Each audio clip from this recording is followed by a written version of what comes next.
Bismillahirrahmanirrahim. Nahmaduhu wa nusalli ala Rasulil Kareem. The problem, there's just apps randomly, not apps, sorry, adverts popping up in music. I don't know if you people can use the music on our side, but there's just adverts of music popping up from us. But anyway, inshallah, I think hopefully it's sorted now. Bismillahirrahmanirrahim. An Abi Hurairata qala Rasulullah bu'ithu min khayri quruni bani Adama qarnan faqarna hatta kuntu min al-qarn alladhi kuntu minhu. Rawahu al-Bukhari.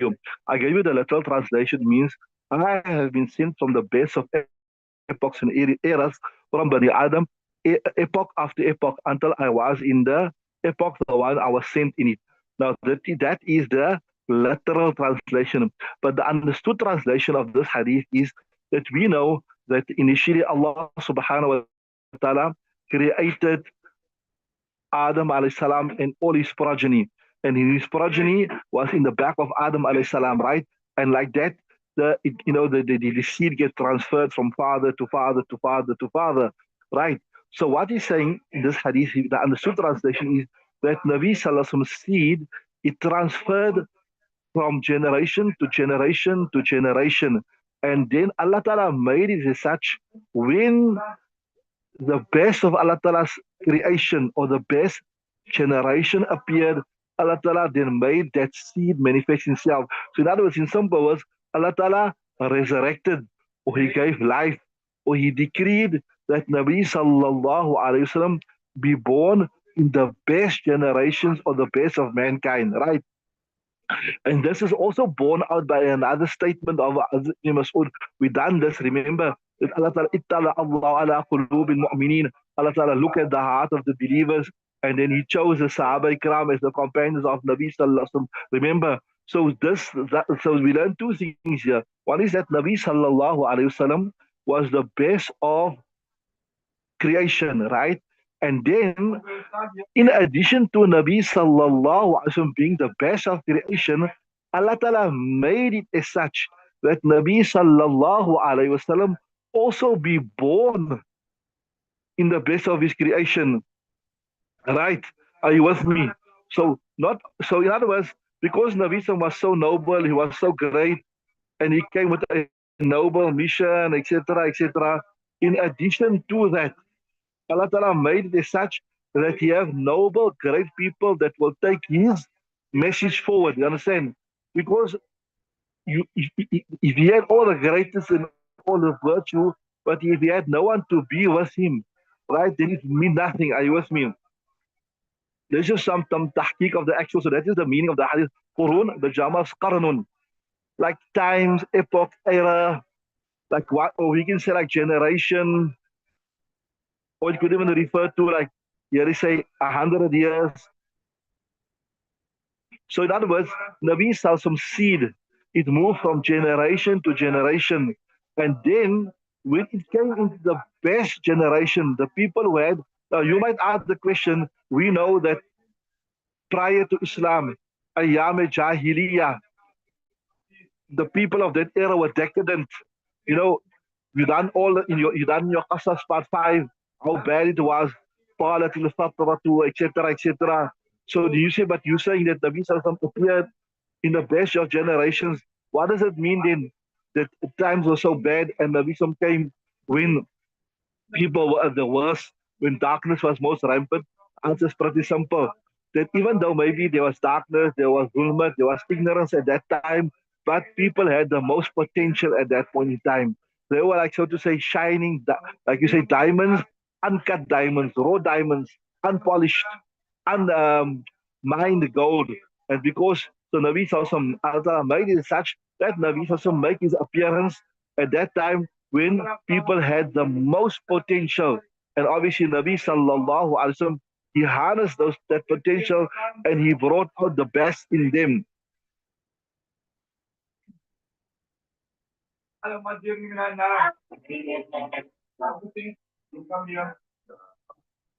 So he's saying that the time when Nabi Sallallahu made his appearance, people were the most noble, respectful, brave, etc.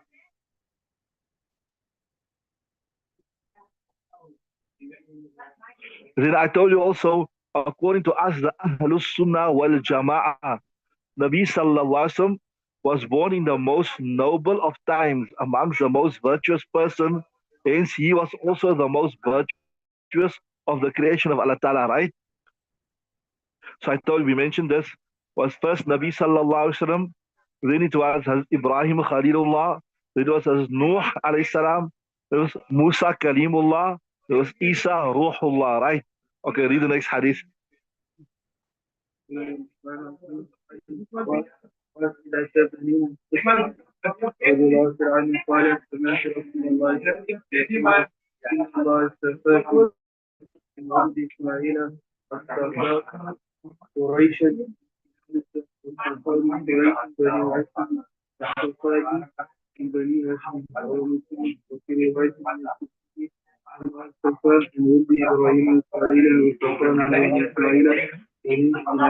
Right, interesting. Bismillah ar-Rahman ar-Rahim. وأن واثلة بن الأسقع قال سمعت رسول يقول إن الله اصطفى كنانة من ولد إسماعيل. We know that Ibrahim alayhi salam had two sons, né? One was Ishaq and another Ismail. And from the progeny of Ishaq alayhi salam came the Jews. And from the progeny of Nabi Ismail came the Arabs, right? So he's saying from amongst all the progeny, maybe not the immediate generation, but later generations of Ismail alayhi salam, the most virtuous was Kinana, right? Minul Ismail. Then from Kinana's progeny, Wastafa Quraishan min Kinanata. He chose Quraysh from the Banu Kinana. An interesting thing here is that even prior to Islam, the Quraysh was considered to be the most noble, brave tribe. Quraysh, you know, and this also, I think it comes from Qasas part 5. It means like a powerful sea creature, a whale, or something like that, right? So they were also, even prior to Islam, they had a great deal of noble qualities. They had a great deal of noble qualities. People feared them. They were influential people, right? واصطفى قريش من كنانة, and then واصطفى من قريش بني هاشم. Then from amongst the Quraysh, he chose Bani Hashim. Also, you see, if you study genealogy, the Banu Hashim were very, very noble people. And Wastafa min Bani Hashim, Wastafani. And then from amongst the Bani Hashim, he chose Nabi Sallallahu Alaihi Wasallam as the most virtuous. رواه مسلم, Imam Muslim narrates this. وفي رواية للترمذي, and another رواية للترمذي said, إن الله اصطفى من ولد إبراهيم, that Allah Ta'ala chose from the progeny of Ibrahim Ismail, Ismail, واصطفى من ولد إسماعيل بني كنانة, and from the child of Ismail he chose Bani Kinana. Right. Now, many a times you hear some people, you hear some ulama, etc., etc.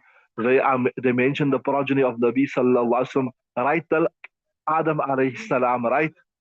But Mullah Ali Qari, the famous Shareef of Mishkaat Shareef, he records the nasab, the lineage of Nabi Sallallahu till Adnan.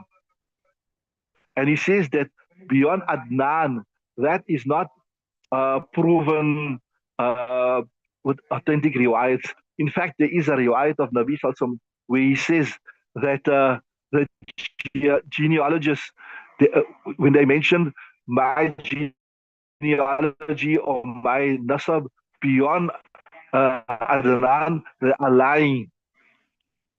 Or there's ikhtilaf in it. So this is the one that we know it is muttafaq alayh. هو أبو القاسم بن محمد بن عبد الله بن عبد المناب بن مرة بن كعب بن لؤي بن غالب, فهو فهر بن مالك بن نضر بن كنانة بن خزيمة بن مدركة بن الإياس بن مضر بن نزار بن عدنان. Right, so there, that is authentic. That is categorically proven. ولا يصح حفظ النسب فوق عدنان. So what is above Adnan, that is not categorically proven. It is not authentic, right? So to mention that and say conclusively or categorically is not right. And you see many ulama, you see them rattling it off and they try to go beyond Adnan. But as I said, There is no authentic narration that mentions the genealogy of Nabi sallallahu alayhi wasallam beyond Adnan. Is that clear? Okay, read the next riwayat.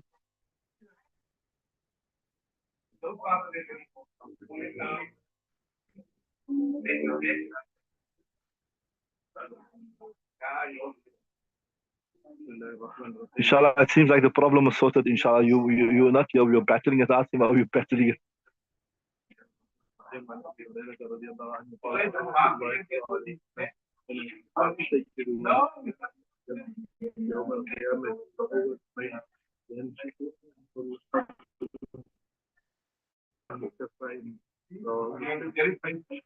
Okay, Bismillah ar-Rahman ar-Rahim. وعن أبي هريرة قال رسول الله أنا سيد ولد آدم يوم القيامة وأول من ينشق عنه القبر وأول شافع وأول مشفع رواه مسلم. Remember I told you before that there are certain riwayat which suggest that maybe Ibrahim was more, alayhi salam, was more virtuous than Nabi Sallallahu. There are certain riwayat where Nabi Sallallahu insinuates that Yusuf alayhi salam, he said, Wa Kareem Abdul Kareem, he's a noble person, the son of a noble person. Remember the hadith, La tufaddiluni ala Yunus ibn Matta, do not consider me more virtuous than Yunus ibn Matta. So certain people, they were mistaken by these type of riwayat. Certain people believe that Ibrahim alayhi salam was more virtuous than Nabi Sallallahu. But remember the categorically accepted position according to Ahlul Sunnah wal Jama'ah is that what Nabi Sallallahu was the most virtuous. Those riwayat that suggest, we say we got one or two answers. We say that was the humility of Rasulullah sallallahu alaihi wasallam, or we say maybe that was in the initial stages of Islam before Allah Ta'ala informed him that he will be the leader of mankind. Or it could be that, those are fazilat juz'iyya, that it is virtuous in a particular thing, not overall virtue. As far as overall virtue go, Nabi Sallam is the most virtuous. Anyway, let's look at that riwayat. The right now authority of Abu Hurairah, he said, Rasul said, I am the leader, Sayyidu. And maybe, when we refer to, the certain Messiah refer to the Sayyid. A Sayyid can't accept zakat, etc. Remember, you must have come across that. You'll do more of it, inshallah, when you come to the bigger kitab, the say sita, when you come to your fiqh books, etc. So that's where we get the name of the Sayyid for them. We say, Ana Sayyidu Wuldi Adama, I am the leader, the master of the children of Adam on the Qiyamah. Wa awwalu may yanshaqqu anhu al-qabr. I'm the first person who the qabr will split open for him. What does it mean? Anybody knows what this means? Yeah, when the second, remember we done this here, between the first and the second blowing. The first blowing was everybody dies, and the second blowing of the Izan of Suri, everybody will be resurrected. Certainly, I suggest it's 40 years between. So I was the first person who will come out. وَأَنَا أَوَّلُ شَافِعٍ. I am the first person who will intercede on Qiyamah Day. We done this in detail when everybody will be in difficulty and they will be looking for some respite. They'll go from Nabi to Nabi to Nabi. And they'll ask him to intercede, that the intercession must start. So Nabi Sallallahu said, I will be the first one. وَأَوَّلُ مُشَفَّعٍ. And I'm the first person whose intercession will be accepted. Right? وَأَوَّلُ شَافِعٍ وَأَوَّلُ مُشَفَّعٍ. رواه Muslim, Imam Muslim narrate this riwayat. In some lughwi tahqiq, some research with regard to the word Sayyid means like a leader, a qudwa. Generally, it means a person who has sifat hamida. So when you say this person's a leader amongst the other people, this is interesting. It means he has um, fawqiyat with regards to the akhlaq hamida. He is ahead. Fawqi means ahead with regards to laudable character. That is what makes a person a leader, right? He has fawqiyat, sabaqiyat with regards to akhlaq hamida.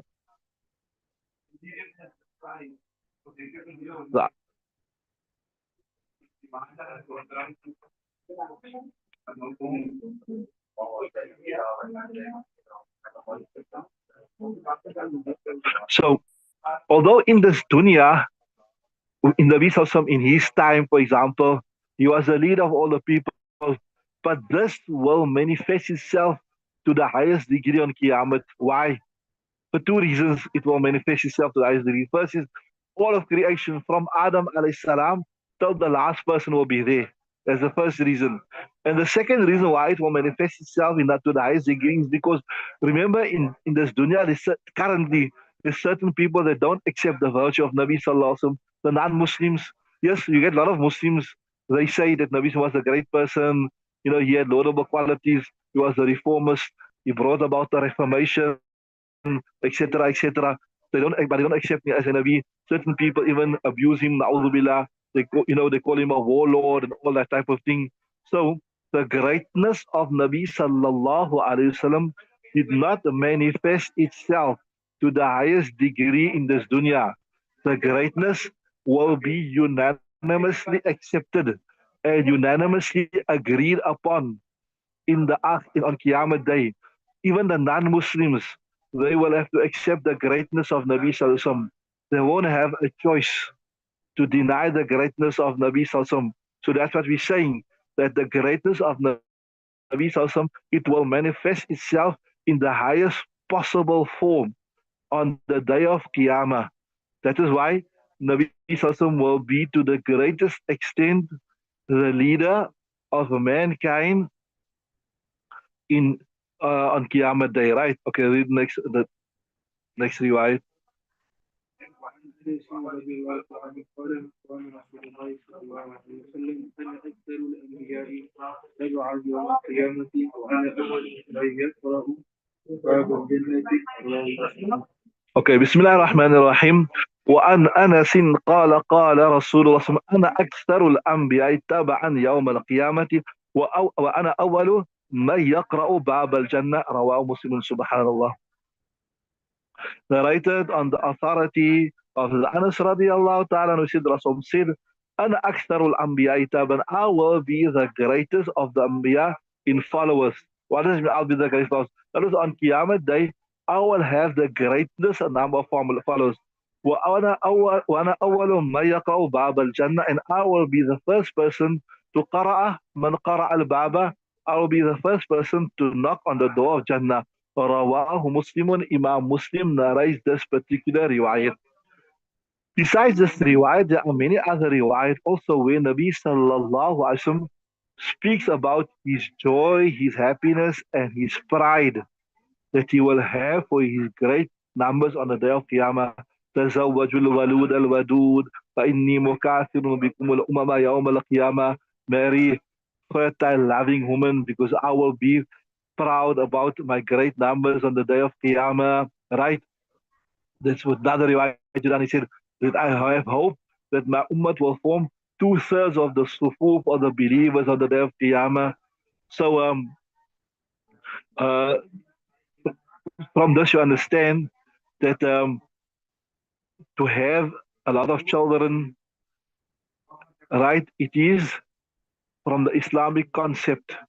Normally, if you follow the trends, they say the more affluent a society becomes, the more affluent a society, the lesser children they have.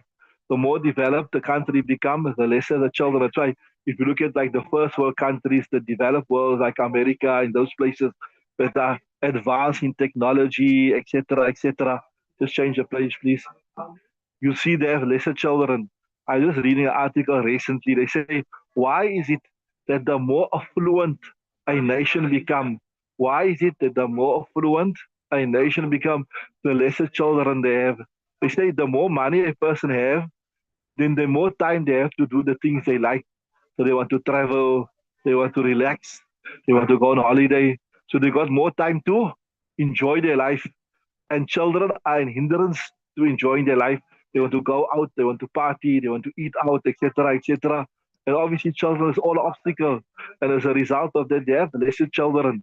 So that is why you see that all the advanced countries, if they, many of them are close to having negative birth rates. Negative birth rates means they producing too little children to replace the current population. So obviously, if you are having lesser children and what the current population is, eventually the population become lesser and lesser and lesser until you become extinct. Are you with me? So in order for a population to grow, every two people, husband, wife, must be replaced by three people, because if you have two children, that means you're just replacing the husband and the wife. If you have one child, that means two is being replaced by one. But you have three or more, that means two are being replaced by more people, so then the population is growing. You understand what I'm saying? So this idea of designer couples having pigeon pay, having two children, this is un-Islamic. This is not the Islamic way. فإني مكاثر بكم الأمم يوم القيامة. Some said, I want to have the greatest ummah, the biggest ummah, the most amount of followers. So you must make effort in that direction, inshallah. Okay? Lukman, you're making effort in the direction.